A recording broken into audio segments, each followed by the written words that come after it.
Mangwanani Mwalelepo Vukenjani Vanave Africa. Welcome to Africa Good Morning, the news and current affairs show bringing you everything you need to know happening on the African continent and beyond. You are joined by Ashwin Bedi and Diana Master on Tuesday, the 17th of October. How are you? I'm doing well. How are you doing? I'm fantastic. It's a beautiful Tuesday. A wonderful day. Yes. Yes, indeed. I mean, it's a wonderful day for us, but not for the rest of the world. Yes. No, it gets a little crazy. It gets a little hectic. Speaking of that, let's get into what you can expect in today's broadcast.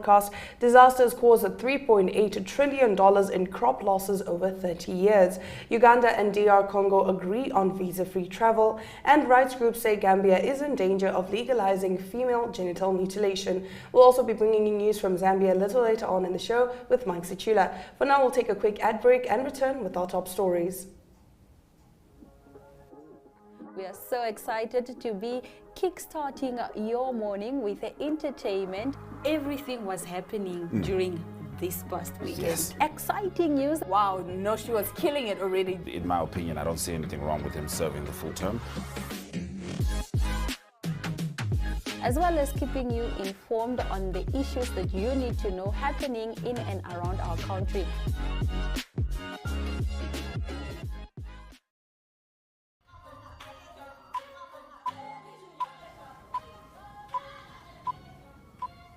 Getting into our top stories, natural and man-made disasters have caused $3.8 trillion in crop and livestock losses over 30 years, the UN's Food and Agricultural Organization said on Friday. Floods, droughts, insect infestations, storms, disease and war have caused about $123 billion per year in lost food production between 1991 and 2021, the equivalent of 5% of total production or enough to feed up to 500 million people per year, the FAO said in the report. This is the first time the UN body has tried to compile such an estimate with the aim of putting into context the scale of the cost of disasters on both a global and personal scale. The international community is taking stock of the fact that disasters are increasing tremendously, quadrupling since the 1970s, and are having an increasing impact on food production, the deputy head of FAO's statistics department, Piero Conforti, told AFP. Now, Uganda and the Democratic Republic of Congo have agreed to mutually abolish visa requirements to allow visa-free travel between each country. The agreement is aimed at easing the movement of people and strengthening trade between the two countries. The agreement follows recent talks between the two countries' officials in the DR Congo capital, Kinshasa.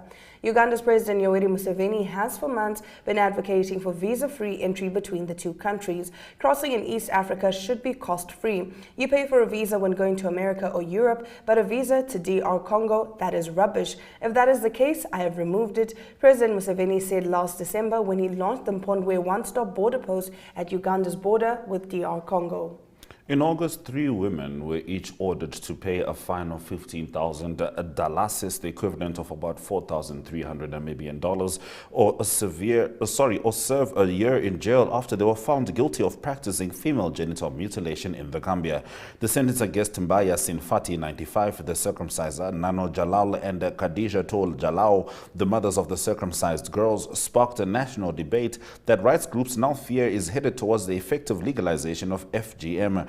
The 3 were the first to be charged under the country's Women's Amendment Act of 2015, which outlawed FGM under former President Yahya Jammeh. In the Gambia, according to UNICEF, 73% of women and girls aged 15 to 49 have been subjected to FGM. The World Health Organization defines female genital mutilation as a procedure that involves partial or total removal of external female genitalia or other injury to female genital organs for non-medical reasons. Now, police in South Africa have launched a manhunt for an escaped suspect accused of pretending to be a doctor. Kingsley Chele is a Facebook con artist who targeted women by misrepresenting himself as a doctor or a pharmacist and scamming them of their hard-earned money, the police said. He also goes by the names Dr. Kingsley Chele or Dr. KJ Ngube. Chele is accused of having told health professionals on Facebook that he was seeking investors before he swindled them out of thousands of rands for projects that did not exist. He was arrested on the 2nd of October after cases of fraud were reported in June. A court in the capital, Pretoria, denied him bail, and he was remanded pending his appearance, which had been scheduled for this Tuesday. He escaped last week when the police were cataloguing his household items at his residence and has been on the run since, the police said in a statement. The police have asked anyone with information about his whereabouts to get in touch. It comes barely a week after a TikTok content creator was accused by health authorities in South Africa of impersonating a medical doctor. Now, more than 1 million people have been displaced in the Gaza Strip in the last week, the UN said on Sunday, after sustained Israeli bombardment and warnings about a ground attack against Hamas commanders. Israel declared war on the Islamist group last Sunday, a day after waves of fighters broke through the heavily fortified border and shot, stabbed and burned to death more than 1,400, most of them civilians. 7 days of relentless bombing targeting those who masterminded the attack have left more than 2,300 people dead, the majority of the people dying being ordinary Palestinians. But even as Israel seeks to avenge the worst attack in its history, it faced a grave warning about the security implications of putting boots on the ground in the densely populated enclave. No one can guarantee the control of the situation and the non-expansion of conflicts if Israel sends its soldiers to Gaza, said Iran's Foreign Minister Hossein Amir-Abdollahian.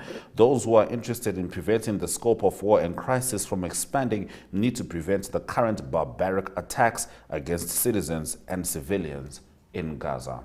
Those have been our top stories on Africa. Good morning. After the break, we cross over the border to Zambia to get the latest from Mike Sichula. Welcome to My.NA Cars, your ultimate destination for everything automotive. I am your host, Diana Master. Teamwork makes the dream work, right? Discover the latest models, innovative technologies, and expert insights from our passionate hosts. Learn essential maintenance tips and get exclusive behind-the-scenes access to the automotive industry. Don't miss My.NA Cars on NTV every Thursday at 2100 hours. Tune in and ignite your passion for automobiles.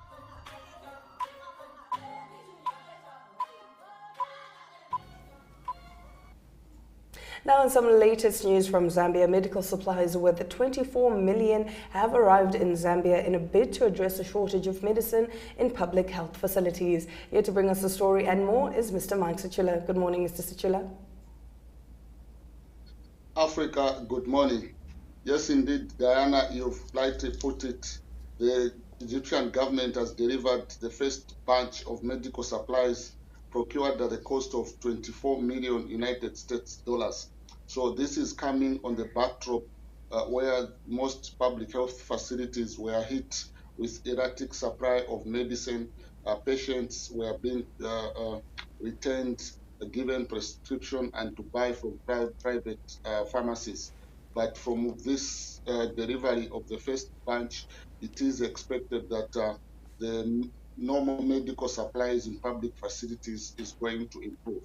And according to Minister of Health, Sylvia Masel, she said the shortage which was experienced in the past has been addressed by the procurement of drugs from Egypt and India. So it is something that the government has been working on because the current administration wanted to turn around the previous administration's way of procuring medicine. So according to them, they are using the bulk purchase of procuring medicine, and they have settled for Egypt and India to be the sole suppliers of medical supplies to the Zambian government. All right. Now we understand that the authorities have applied to the courts of law that a plane seized in the gold scandal be forfeited to the state. Tell us more, Mike. Yes, this is the story that rocked Zambian media about 2 months ago, where a plane coming from, reported to have come from Egypt, was landed at the Kenneth Kaunda International Airport, and there were people inside it who had connection with some Zambians on the ground, who they came with about more than 5 million United States dollars. Then Zambian nationals on the ground needed to exchange that with those foreign nationals. Some of them were coming from Egypt. There was also a Latvian national. And when this matter went to court, some of the Egyptian nationals were acquitted And as the Zambians that were involved have since been charged with the offense of espionage, and they have been battling before the courts that they can be released, but that has not happened. So the Director of Public Prosecution has since applied that the Global Express jet and over $5 million seized at the airport be forfeited to the state. Mr. Gilbert Pidi asked the Economic and Financial Crimes Court to grant the forfeiture of the properties based on a non-conviction forfeiture order. Other assets that the DPP has applied to be forfeited to the state include 602 pieces of brass pallets and 5 pistols with 126 rounds of ammunition, 11 pistols, magazines, and drilling machines and the central processing unit. So the court is yet to decide whether the government should be granted these seized properties. It's something that the nation, even if its public attention has died down, but the nation would want to know what is the role of those Zambians that have been charged with the offense of espionage, which carries a maximum sentence of about 20 years. All right, Mr. Sichula, let's get into the details of a Sudanese and Mozambican that have been arrested for being in possession of implements of forgery. Yeah, our viewers on Africa, good morning. If they can attest, we did report that the Zambian authorities alerted the public that there were over 2 million counterfeit dollars on the Zambian market. So police in Lusaka have since arrested 2 men for being in possession of implements of forgery, and police have also recovered suspected counterfeit dollars amounting to 1.2 million United States dollars from suspects identified as James Malu, a Sudanese of Maheba refugee camp right here in Zambia, and Naeto Mbete, a Mozambican national of within Lusaka. So according to police public relations officer Dan Mwale, the suspects were arrested when they were trying to transact the money, and they are now being linked to the suspected ring of people that have brought into Zambia counterfeit dollars amounting to over 2 million United States dollars.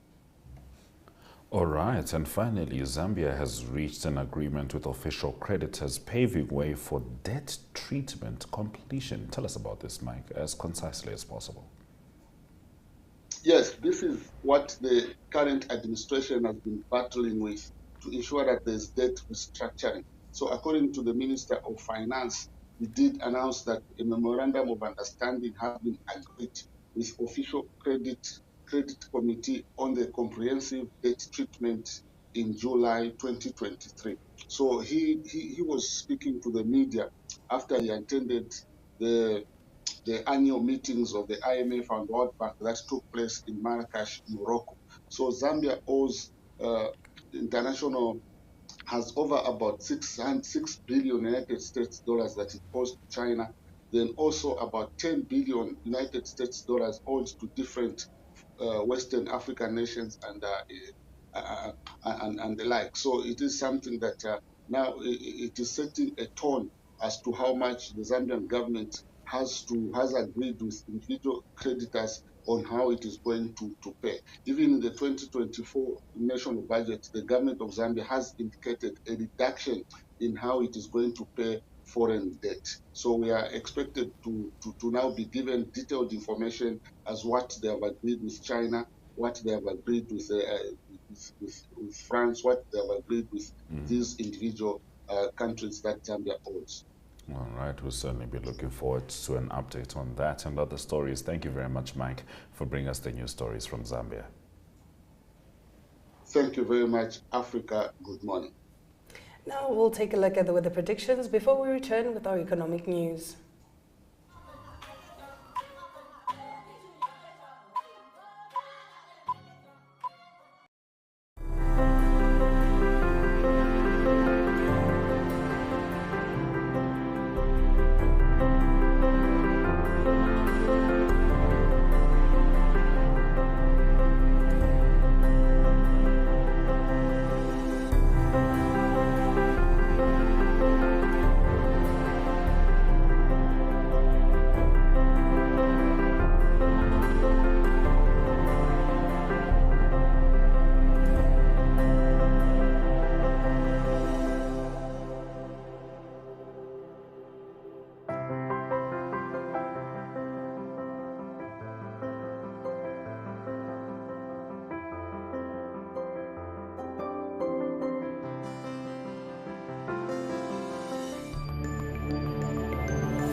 Let's get into economic news stories. Investments in Africa's renewable energy sector over the last 5 years have failed to deliver a growth in employment in the industry, deviating from trends globally. The latest annual Renewable Energy and Jobs report published by the International Labour Organization and the International Renewable Energy Agency reveals that in 2022, only 320,000 Africans were employed by the sector, a 0.6% drop from 2018. This is despite a consistent growth in the installed capacity of renewable energy, as well as more investments over the last 5 years, signaling a failure of the green transition to create more jobs in Africa. Data from IRENA shows that installed capacity for renewable energy in Africa increased by 18% in 2022, while investments in the sector rose 44% in 5 years to $13 billion as of 2021, but jobs dropped from the 322,000 recorded in 2018. The International Monetary Fund urged sub-Saharan African policymakers last week to cut costly fuel subsidies and raise more in taxes, measures that may be hard to implement as governments grapple with tough spending choices amid high debt. The region has been hit by repeated economic shocks since 2020, from the COVID-19 pandemic to Russia's invasion of Ukraine and rising U.S. interest rates, putting cash-strapped, debt-laden governments in a political and fiscal bind. However, the IMF's prescriptions set out at its annual meetings last week are often painful to administer. Countries from Ghana, which defaulted on its debts last year, to Kenya, which must pay back or refinance a $2 billion international bond before next June, have seen violent protests against tax hikes and subsidy removals. Meanwhile, the region's debt to GDP ratio, which has already doubled to 60% in the last decade, could rise 10 percentage points in the next 5 years if its fiscal trajectory doesn't change, according to a recent IMF report. All right, that brings us to the end of our economic news stories. We'll head to the indicators just before Ari Hohad comes through with the latest from the sporting world.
Good day everyone, time for international sports news, and starting off with rugby news first. The Rugby World Cup continues, and exciting quarterfinals that is done.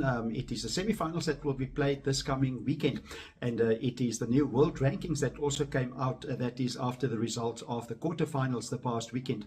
South Africa now the new world #1 team, that's after they beat France in a very tight and very exciting game by 29 points to 28. South Africa new world #1 in the newest rankings. Number 2 is New Zealand. That's also after New Zealand beat Ireland, and that was 28-24 over the weekend. And it's Ireland that drops down from number 1 to number 3 after losing to New Zealand, and it's France down in number 4 after losing to South Africa. And 5th position is England, and it is this coming weekend. It is on Friday. It is New Zealand that play against Argentina, the first semi-final. That is in Paris, and then also on Saturday, also 9 p.m. Namibia time, it is South Africa that plays against England, also 9 p.m. that kickoff time. Namibia is currently number 21 in the world rankings. That's how it remained after the World Cup. And teams around them that they can maybe try to get past is Romania at number 20, Spain at number 19, and number 18 is the USA, and then Uruguay that Namibia played in the World Cup is number 17. Moving on to cricket news and the table of the World Cup cricket. At the moment, it is India and New Zealand leading. 3 games played, all 3 won, and they've got 6 points each at the moment. South Africa also unbeaten after 2 games, and but it is England and Australia. They're finding it hard to try and qualify as one of the top 4 teams out of the 10 to qualify for the semi-finals. It's England that only won 1 of their games out of 3, and they also had a loss against Afghanistan. That was over the weekend. They lost by 69 runs. Australia lost both their games that they've played against tough opposition, though. They played against India and South Africa, both games they've lost. And a big game also for England this coming Saturday, the same day that South Africa play against England in Rugby World Cup. It is England and South Africa also playing Cricket World Cup. That is Saturday, this coming Saturday, the 21st. Also England playing South Africa in the Cricket World Cup in India. And continuing international sports news with tennis news at the Shanghai Masters that was completed, and it is Hubert Hurkacz. He's from Poland. He's number 15 seed, and he won the tournament, beating Andrei Rublev of Russia in the final 6-3, 3-6 and 7-6. Also a good result for him. Most of the top players in the world played in this tournament. Number 1 seed Carlos Alcaraz out in the quarterfinals, and then Daniil Medvedev, number 2 seed, also out in the round of 16. In the world rankings, it's good news for Hubert Hurkacz. He moves up to number 11 in the world, close to the top 10 in the world now from number 17. And it is Andrei Rublev that played in the final that remains in number 5 in the world. Novak Djokovic, he's the world number 1 at the moment, with Carlos Alcaraz, the world number 2. Closing off today's international sports news with golf news. 2 tournaments that was finished over the weekend. DP World Tour, European Tour. It is Mathieu Pavon of France that won. That was the Spanish Open in Madrid. And it was also the Live Golf Breakaway League that continued in Jeddah. And it was a season-ending tournament for them. It was Brooks Koepka that won the tournament. But the series was won by Taylor Gooch. He won 3 tournaments in the year. And he won $14.8 million for winning the series. That's international golf news and the international sports news for today. I hope you have a great sport day, and we talk international sport again tomorrow. Goodbye.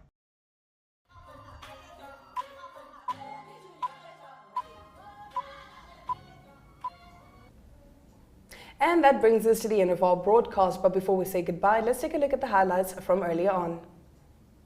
Disasters caused $3.8 trillion in crop losses over 30 years. Uganda and DR Congo agree on visa-free travel. Renewable energy jobs drop in Africa.